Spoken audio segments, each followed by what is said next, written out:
Leo tupo kwenye furaha kubwa ya Idi, lakini ni vyema tukaelewa ya kwamba Mwenyezi Mungu ameiweka furaha hii kwa ajili ya waja wake ambao walifunga Ramadhani kwa ajili yake yeye Subhanahu wa Ta'ala.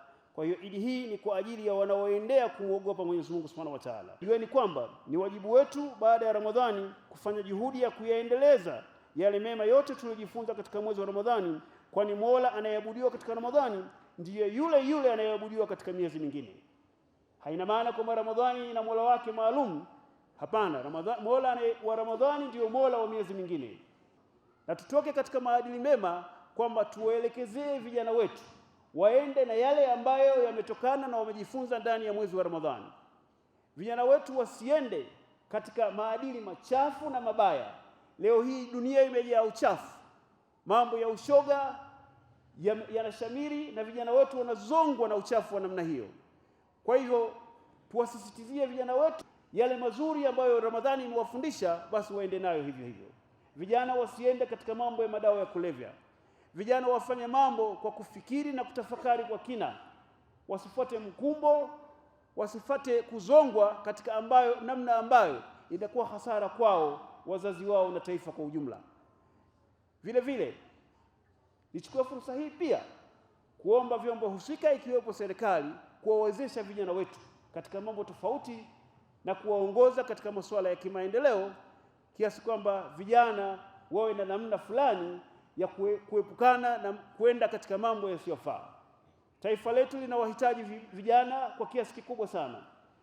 Taifa hili halitarithiwa na wengine isipokuwa ni vijana. Kwa hivyo vijana ni kundi ambalo inabidi tumie nguvu kubwa katika kuliandaa ili taifa letu lirithiwe na watu ambao ni makini, madhubuti, na watu ambao sio wa kusukumwa na matamanio na fikra za baadhi ya watu bila ya kuangalia ustawi na manufaa ya taifa letu. Maadili ya Ramadhani wanaenda vizuri sana. Yaani wanamtumikia Mwenyezi Mungu, wanavaa vizuri na wanajistiri vizuri sana. Lakini Ramadhani kisha wanarudi kwenye mambo yao ya vile vile. Kwa hiyo tunawashauri watoto wetu waendelee na maadili ya Mwenyezi Mungu, wasiache vile vile walivyokuwa wanasali kipindi cha Ramadhani, basi tuendelee moja kwa moja mpaka hatima yake itakapofika. Mtukufu wa Ramadhani umeisha, lakini haimaanishi kwamba tuache yale ambayo tulikuwa tunayafanya katika maadili ya kuoneka.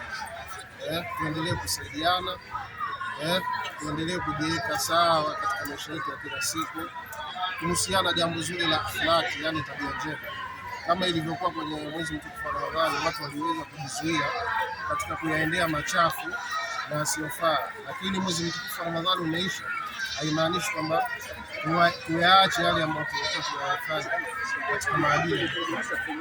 Kwa maendeleo ya sekta ya utalii na huduma za hoteli nchini, Parrot Hotel iliyopo Kaloleni katikati ya jiji la Arusha ni fahari ya Tanzania. Ina bwawa la kisasa la kuogelea na kupumzika kwa watu wa rika zote, mapokezi yenye ubora.